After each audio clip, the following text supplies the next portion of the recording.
Hello friends, welcome to my YouTube channel MK academy. Friends, उसी topic को आगे बढ़ाते हुए, उसी एक्सरसाइज को आगे बढ़ाते हुए मैं इस टॉपिक में कुछ क्वेश्चंस देखूंगा। वेक्टर के कुछ क्वेश्चंस होंगे जो आपके प्रीवियस एग्जाम में पूछे गए हैं।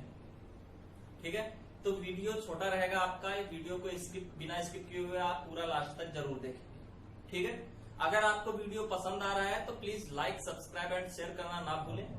ठीक है, चलिए आगे स्टार्ट करते हैं। हमारा क्वेश्चन नंबर 7 क्या कह रहा है कि यदि A vector plus B vector plus C vector is equal to 0 और मॉड ऑफ ए वेक्टर बराबर 3, मॉड ऑफ बी वेक्टर बराबर 5, मॉड ऑफ सी वेक्टर बराबर 7, तो सदिश ए बी के बीच कोण क्या होगा। ठीक है, मोस्ट इंपॉर्टेंट क्वेश्चन है। देखिए कैसे करते हैं। आपको एक रिलेशन दे रखा है तीन वेक्टर के बीच में, A vector plus B vector plus C vector is equal to 0। C को उधर भेज देते तो ये हो जाएगा आपका A vector plus B vector बराबर माइनस का सी वेक्टर। अब दोनों पक्षों में वर्ग करते हैं, दोनों तरफ वर्ग कर दिया तो ये आपका हो गया ए वेक्टर प्लस बी वेक्टर का होल स्क्वायर बराबर माइनस का सी वेक्टर। यहां तक किसी को कोई प्रॉब्लम? फिर स्क्वायर ओपन करते तो ये आपका हो जाएगा A square plus B square plus 2a dot B vector बराबर सी स्क्वायर। यहां तक किसी को कोई प्रॉब्लम? आगे बढ़ते हैं। ए स्क्वायर, अब यहां से क्या करेंगे, चूंकि हमें पता है कि जो ए डॉट बी है वो mod of A vector mod of B vector cos theta ये होता है, यानी अदिश गुणनफल, दो वेक्टरों का अदिश गुणनफल। तो हम यहां करेंगे mod of A square plus mod of B square plus 2 A dot B की जगह क्या करेंगे, mod of A vector mod of B vector cos theta बराबर सी स्क्वायर। यहां हम ए बी सी तीनों की वैल्यू पुट करते हैं और कॉस थीटा निकालते हैं। ए कितना है, 3 है, 3 स्क्वायर प्लस बी कितना है, 5 square plus 2 bracket A B C कितना है आपका 3 इंटू 5 कॉस थीटा बराबर 7 का स्क्वायर। ठीक है, इसको और सॉल्व करते हैं तो ये आपका आ जाएगा 9 प्लस 25 प्लस 3 2 जा 6,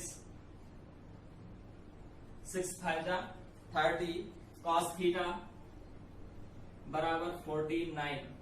ठीक है, 30 कॉस थीटा बराबर 49। आप इसको सॉल्व करिए, 9 और 5 14, यानी इधर आ जाएगा आपका 34 प्लस 30 कॉस थीटा बराबर 49। ठीक है, अब क्या करेंगे, 34 को उधर भेज देते हैं तो इधर हो जाएगा आपका माइनस का 34 और सॉल्व करते हैं 30 कॉस थीटा बराबर इधर हो जाएगा आपका 5 और इधर आपका बचा 1, तो इधर हो जाएगा आपका cos 30 बराबर cos थीटा बराबर 15/30। इस तरह से आप करेंगे तो इसको कैंसिल करते तो ये आ जाएगा आपका 1/2। ठीक है, तो यहां से आपका क्या बन गया, cos थीटा बराबर cos 1/2 कितने की वैल्यू होती है, cos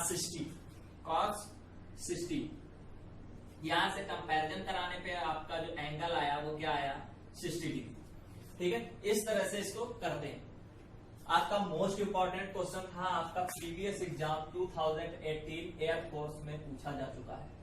ठीक है, तो आप इसको बिना स्किप किए हुए वीडियो को पूरा ध्यान से देखिएगा। अगर आपको पसंद आ रहा है, अच्छा लग रहा है तो please like, share and subscribe करना ना भूलें।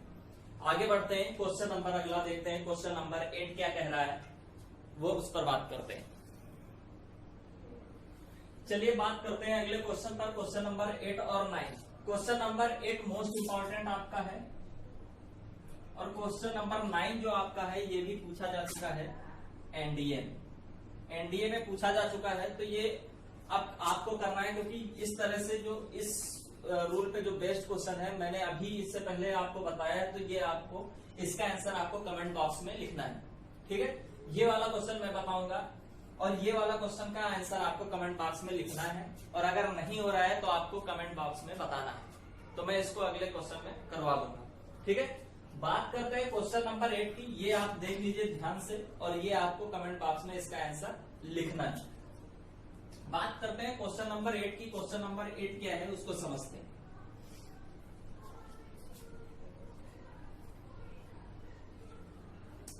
क्वेश्चन नंबर 8 आपका स्थित सदिश पर, पोजीशन वेक्टर पर डिपेंड है। जैसे मैंने आपको बताया था कि वेक्टर का मतलब होता है सदिश, जिसमें दो चीजें होती है, एक दिशा होती है, दूसरा परिमाण होता है। आप अगर दिशा बदल देंगे तभी वेक्टर चेंज हो जाएगा। जैसे अगर मैं एक वेक्टर की बात कर रहा हूं, वेक्टर ए बी जिसका परिमाण ए वेक्टर है। अब ए वेक्टर, एक वेक्टर ये होगा ए बी जिसका परिमाण क्या है आपका ए वेक्टर। अगर मैं यहां पर कहूं कि दिशा इसकी चेंज कर दी, बी ए वेक्टर की बात करूंगा तो इसका जो परिमाण होगा वो निगेटिव दर्शाने लग जाएगा। ए बी वेक्टर बराबर ए वेक्टर होगा तो बी ए वेक्टर बराबर माइनस ए वेक्टर होगा। ठीक है, क्यों? क्योंकि इसमें स्थित होती है। अगर मैं इस तरह से बात कर रहा हूं, अगर इस तरह से सीधा है, तो अगर मैं उधर से बात करूंगा तो इसके अकॉर्डिंग वो क्या होगा, उल्टा होगा।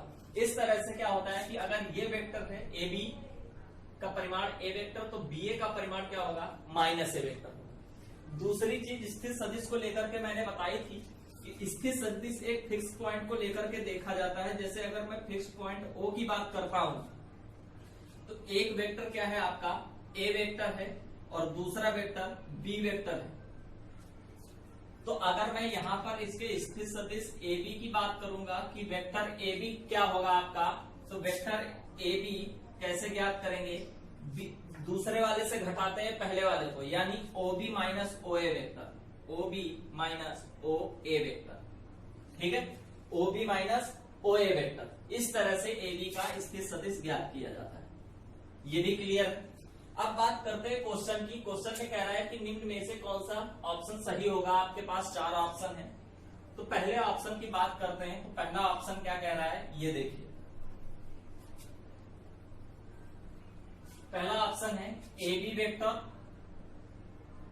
Plus B C vector plus C A vector बराबर 0। अब ये क्या है, इसमें जो एक फिक्स्ड पॉइंट है, जिस तरह से फिक्स्ड पॉइंट मैंने इसमें ओ लिया था, उस तरह से इसमें एक फिक्स्ड पॉइंट होगा जिसमें दोनों कॉमन होगा।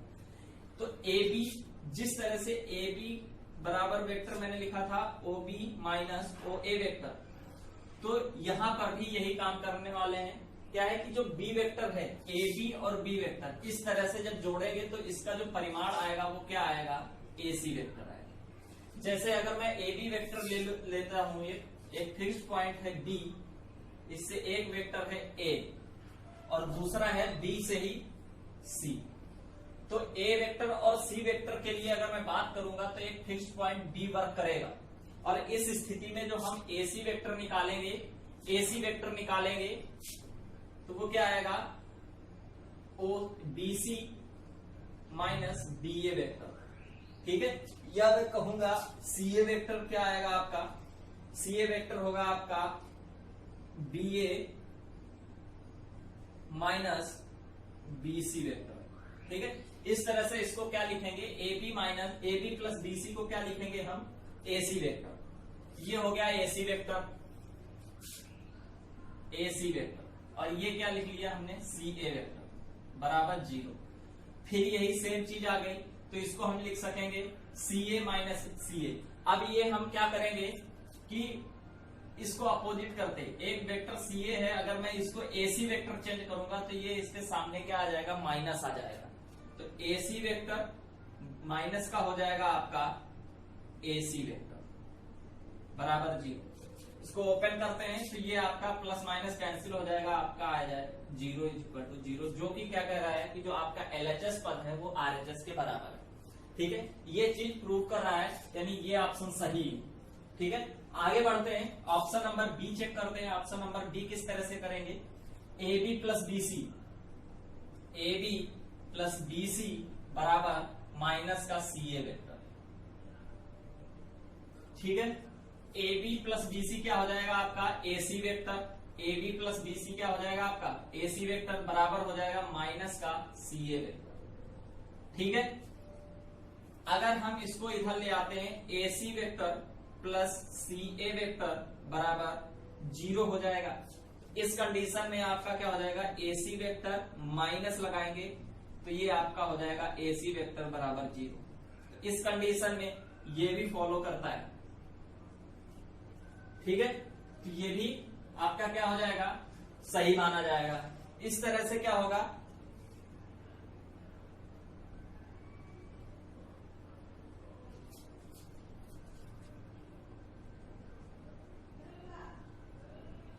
इस तरह से आपका क्या होगा, ये यहाँ पर नन ऑफ दीज नहीं है, सभी होगा, इनमें से सभी।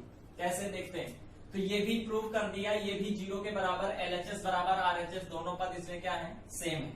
तीसरा ऑप्शन क्या कह रहा है कि AB vector plus BC vector बराबर AC वेक्टर। तो यहां पर क्या होगा, AB प्लस BC क्या हो जाएगा आपका AC वेक्टर, और ये AC इधर ले आते हैं माइनस AC वेक्टर बराबर 0।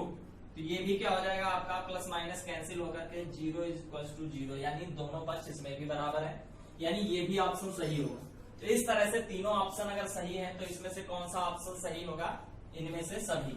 ठीक है, तो फाइनली आंसर आपका कौन सा दे रखा है, इनमें से सभी। समझ गए, इस तरह से इसको सॉल्व करते हैं। आई होप समझ आ गया होगा। अगर फिर भी आपको कोई दिक्कत होती है तो आप वीडियो पॉज करके दोबारा से देख सकते हैं। ठीक है, आगे बढ़ते हैं क्वेश्चन 9 की तरफ। वो क्या कहता है,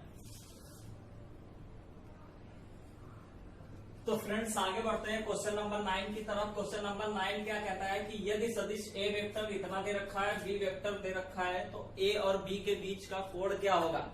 आपको ऑप्शन दे रखा है tan इनवर्स, ये सारे ऑप्शन आपको दे रखे हैं, तो आप किस तरह से इसको सॉल्व करेंगे। ठीक है, अब आप सोच रहे होंगे कि हमने तो अभी कॉस और साइन और कॉस के ही पढ़े हैं वेक्टर में, तो tan का इसमें कैसे निकालेंगे। निष्पत्ति आपको पता होगी, L स्क्वायर बराबर कर्ड स्क्वायर बराबर लंब स्क्वायर प्लस आधार स्क्वायर। ठीक है, उसी का हेल्प इसमें करेंगे। तो आइए देखते हैं किस तरह से करेंगे। सबसे पहले हम बात करेंगे कि A dot B vector. A dot B vector हम पहले निकालेंगे, A vector mod of B vector cos theta. A dot B, यहां से कॉस थीटा की वैल्यू निकालेंगे, कॉस थीटा बराबर A vector dot B vector upon mod of A vector mod of B vector. A dot B कितना आ जाएगा आपका 3 2 जा 6 plus 2 2 1 जा 2, ये आ जाएगा 6 प्लस 2, और अपान में mod of A mod of B vector. तो मॉड ऑफ A वेक्टर कितना निकलेगा आपका, मॉड ऑफ A वेक्टर आपका निकलेगा 3 3 जा 9 प्लस 4 अंडर रूट 13, और अंडर रूट इधर कितना निकलेगा 2 2 जा 4, मॉड ऑफ B वेक्टर कितना निकलेगा आपका 4 प्लस 1, तो इधर आ जाएगा 5 अंडर रूट 5। तो A डॉट B वेक्टर भी मॉड का निकाल लिया गया। फिर इधर हो गया आपका 6 2 जा 8 6 2 8, और इधर हो गया 65। यहां तक किसी को कोई प्रॉब्लम, कॉस थीटा बराबर आपका आ गया 8 अपान अंडर रूट 65। अब देखिएगा कॉस थीटा बराबर क्या होता है, पाइथागोरस प्रमेय जानते होंगे। पाइथागोरस प्रमेय क्या है, ये होता है लंब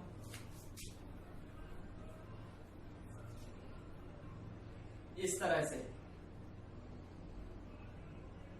एक कोण इसमें समकोण होता है 90 डिग्री, A B और C, ये होता है आपका कर्ण, ये आधार, ये लंब। जिस पर कोण स्थित होता है वो उसका आधार होता है। ठीक है, ये 90 डिग्री होता है एक कोण। दो ट्रायंगल बनते हैं, अगर एक 90 डिग्री का होगा तो ये दोनों कोण 45-45 के हो सकते हैं, क्योंकि त्रिभुज के तीनों अंतः कोणों का योग कितना होता है 180।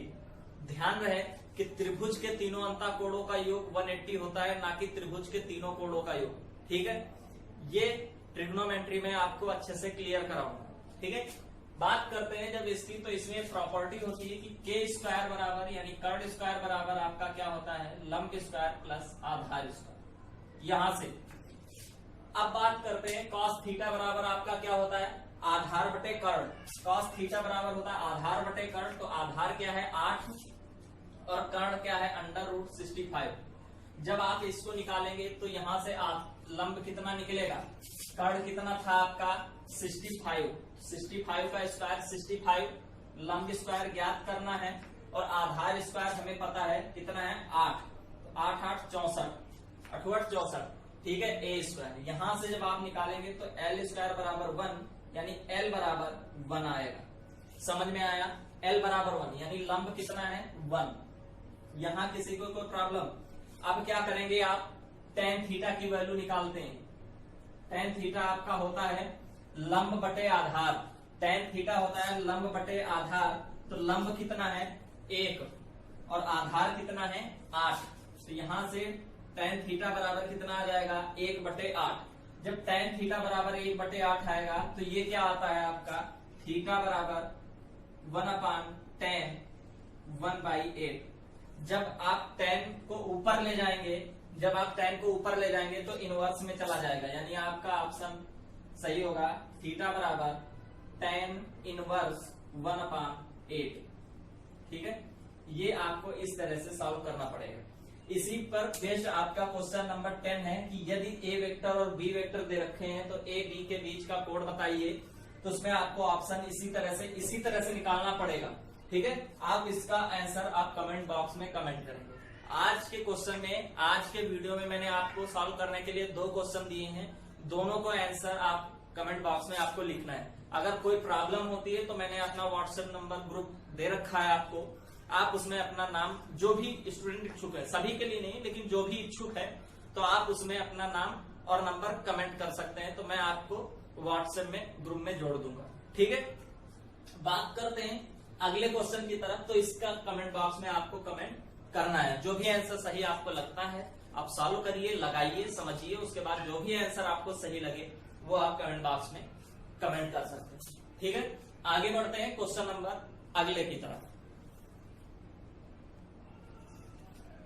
क्वेश्चन नंबर 11 क्या कह रहा है, समझते हैं इसको।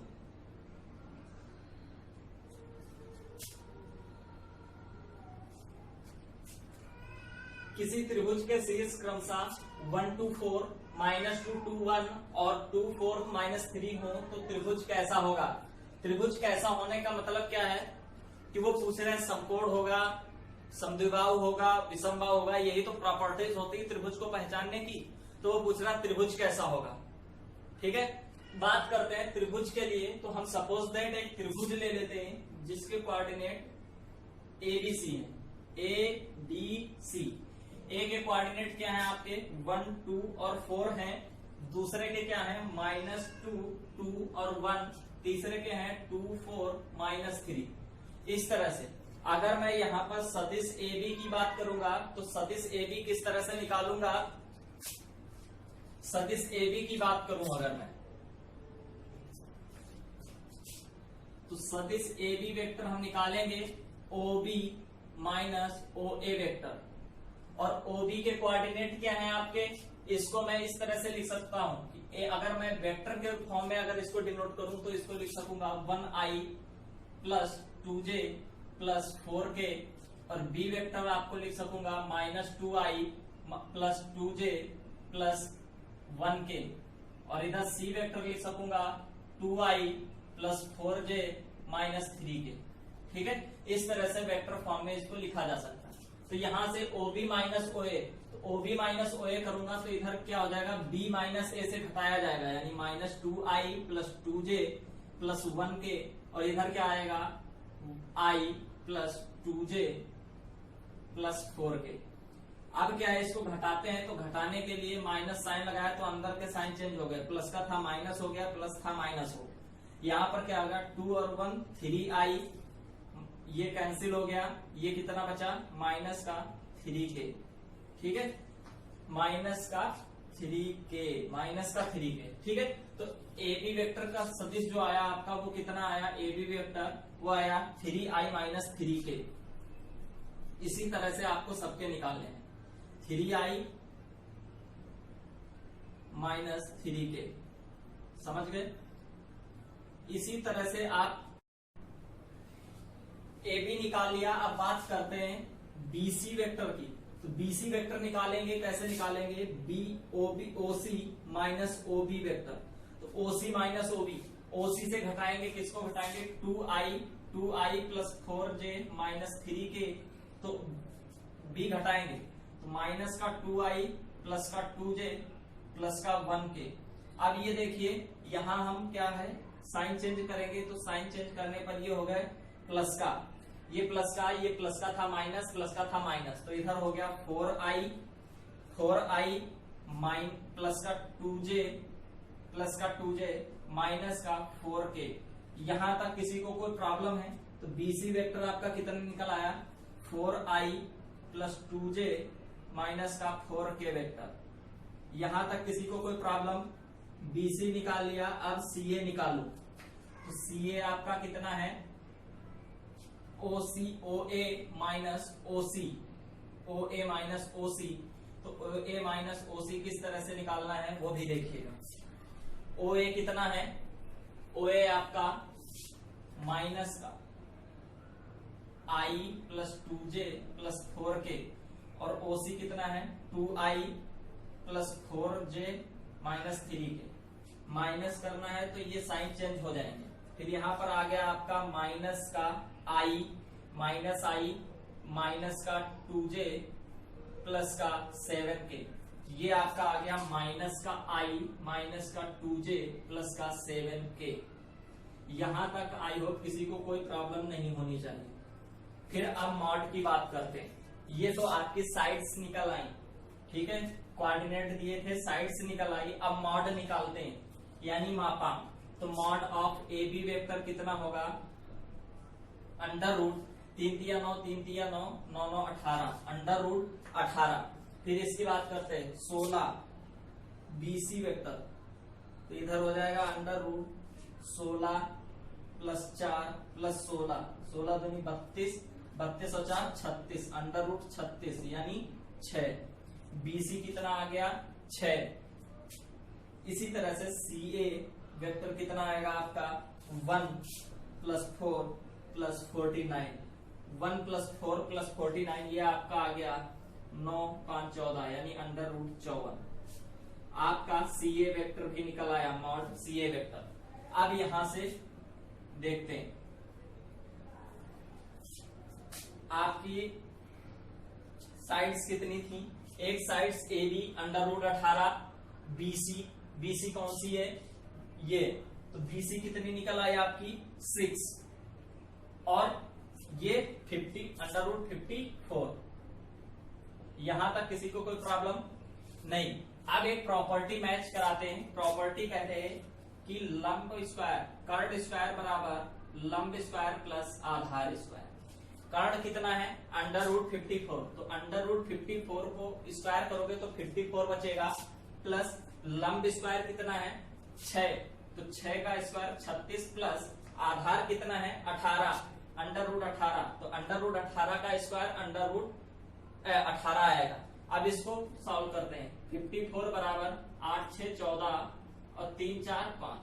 यहां से आप देख रहे होंगे कि ये वाली प्रॉपर्टी भी फॉलो करती है, और जिसमें ये प्रॉपर्टी फॉलो करेगी लंब स्क्वायर बराबर कर्ड स्क्वायर माइनस आधार स्क्वायर, लंब स्क्वायर बराबर कर्ड स्क्वायर माइनस आधार स्क्वायर, जिसमें प्रॉपर्टी फॉलो करेगी वो कैसा त्रिभुज होगा आपका समकोण त्रिभुज होगा। तो यहां पर ये कोण कैसा है आपका समकोण, समकोण त्रिभुज। ये था आपका क्वेश्चन, ये कैसा त्रिभुज है आपका समकोण त्रिभुज। आई होप समझ में आ गया होगा। अगर आपको समझ आया हो तो प्लीज एक लाइक, एक सब्सक्राइब और शेयर करना ना भूलें।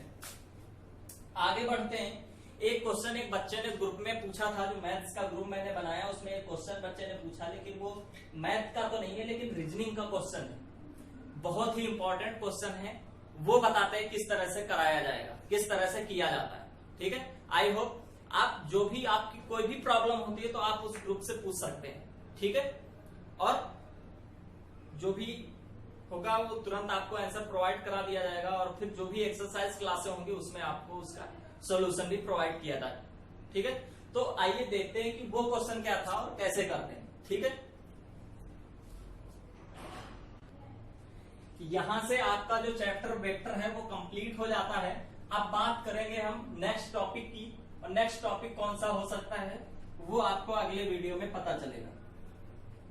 फिलहाल अभी मैं इस क्वेश्चन की बात करूंगा जो बच्चे ने पूछा है एक ने, उस पर बात करूंगा। आपका वेक्टर टॉपिक कंप्लीट हो गया है। आप किसी भी बुक से उठा करके, डिफेंस की किसी भी बुक से उठा करके आप कोई भी क्वेश्चन सॉल्व कर सकते हैं। अगर आपको कोई प्रॉब्लम होती है तो आप कमेंट बॉक्स में पूछ सकते हैं। चलिए क्वेश्चन की बात करते। क्वेश्चन क्या है, इंपॉर्टेंट क्वेश्चन है। क्वेश्चन है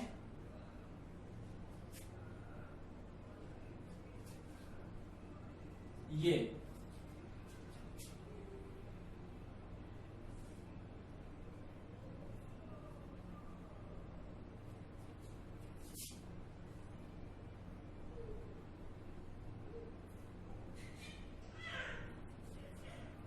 इसी तरह से ये वाला है,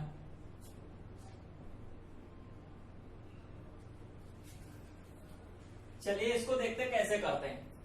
पहला कह रहा है 3 3 4 5 और बीच में 63 है, फिर इधर क्या है 8 4 4 3 और 51 है और 9 7 5 9 इसमें बीच में पूछ रहा है क्या आएगा। पहले इसकी बात कर लेते हैं, ए वाले की, फिर बी वाले की, फिर सी वाले की बात करते हैं। ए वाला क्या करेंगे, किस तरह से सॉल्व करेंगे इसको कि सबसे पहले इनको जोड़ लेते हैं, इनको इस तरह से जोड़ेंगे, ठीक है। तो इधर आ गया आपका 3 + 3 + 4 + 5, ये आपका कितना होता है 15। अब क्या करते हैं, इसका दोगुना करते हैं, यानी 2 से मल्टीप्लाई कराते हैं, तो ये आपका आ जाएगा 30। कितना आ गया 30।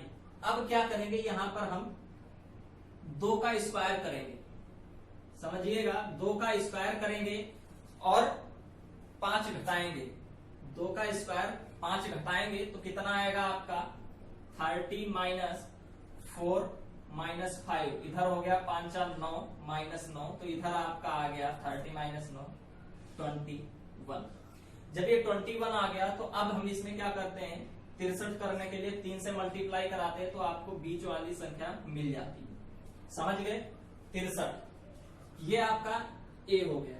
इसी तरह से सॉल्व करते हैं बी को। देखिए सबसे पहले क्या किया था, सबको जोड़ा था, तो इसमें भी जोड़ लेते हैं, इसको जोड़ लेते हैं, क्या आता है 8 + 4 + 4 + 3, ये आपका क्या आएगा 19, ठीक है 19 आ गया, जोड़ लिया। इसमें क्या किया था, जोड़ने के बाद में 2 से मल्टीप्लाई कराया था, इसमें भी 2 से मल्टीप्लाई कराते हैं तो ये आपका आता है 38, समझ गए 38 आ गया। यहां पर अब देखिए ये थोड़ा समझने वाली बात है कि यहां पर 2 का वर्ग किया था, अब यहां पर हम क्या करते हैं 4 का वर्ग घटाते हैं। 2 का वर्ग किया था, 4 का वर्ग घटाएंगे और -5 करेंगे, तो यहां पर क्या आपका आएगा 38 - 16 - 5, 6 और 5 11, ये हो गया आपका 21 और 38 से 21 घटाया तो कितना आता है 17। जब 17 आ गया, अब क्या किया, ये प्रोसेस हो गई। अब ये 17 में 3 से मल्टीप्लाई यहां कराया था 21 में, तो यहां भी 3 से मल्टीप्लाई कराते हैं, आ गया आपका 51। ये आपका बी ऑप्शन इस तरह से सॉल्व किया गया। सी ऑप्शन की बात करते हैं तो सी ऑप्शन किस तरह से सॉल्व होगा ये देखिए। अब ये क्या है कि सबसे पहले काम वही करते हैं कि इनको जोड़ते हैं, जोड़ लिया, कितना आया 9 7 5 9 बराबर आपका कितना आया 18 और 12 30 आया। जोड़ने के बाद मैंने क्या किया था 2 से मल्टीप्लाई कराया, 2 से मल्टीप्लाई कराया तो ये आ गया 30 दूना 60। अब देखिएगा 2 से मल्टीप्लाई हो गया, अब दूसरी लाइन में आते, इसमें 2 का वर्ग किया था, इसमें 4 का वर्ग किया, इसमें क्या करेंगे 6 का वर्ग घटाएंगे और -5 करेंगे, तो यहां पर आपका हो गया 60 - 36 - 5, तो ये हो गया 36 - 5, ये हो गया 41 और इसको आप घटाएंगे तो आपका 60 - 41 कितना आएगा 19। 60 - 41 आ गया 19। जब आप घटा लिए, घटाने के बाद में 3 से मल्टीप्लाई इसमें कराया, 3 से मल्टीप्लाई इसमें कराया, तो 3 से मल्टीप्लाई इसमें भी कराएंगे, तो ये आपका आ गया 19 3 जा 57। तो यहां पर जो भरा जाएगा बीच में 57 भरा जाएगा, समझ गए। ये था मोस्ट इंपॉर्टेंट रीजनिंग का क्वेश्चन था, लेकिन एक बच्चे ने पूछा था तो मैंने इसको बता दिया। इसी तरह से आपका कोई भी सवाल अगर रह जाता है, कोई भी प्रॉब्लम्स रह जाती है, तो आप बेहिचक कमेंट बॉक्स में पूछ सकते हैं, मैं सॉल्व करके उसका आंसर आपको तुरंत प्रोवाइड करा दूंगा, फिर उसको किसी भी एक्सरसाइज क्लास में उसको समझा दिया जाएगा, ठीक है। अगर आपको वीडियो पसंद आता है तो प्लीज लाइक करिए, सब्सक्राइब करिए एंड शेयर करिए, ठीक है। ये था आज का आपको वीडियो, आई होप पसंद आया होगा। अगर ऐसा है तो लाइक करिए, सब्सक्राइब करिए और शेयर करिए। धन्यवाद।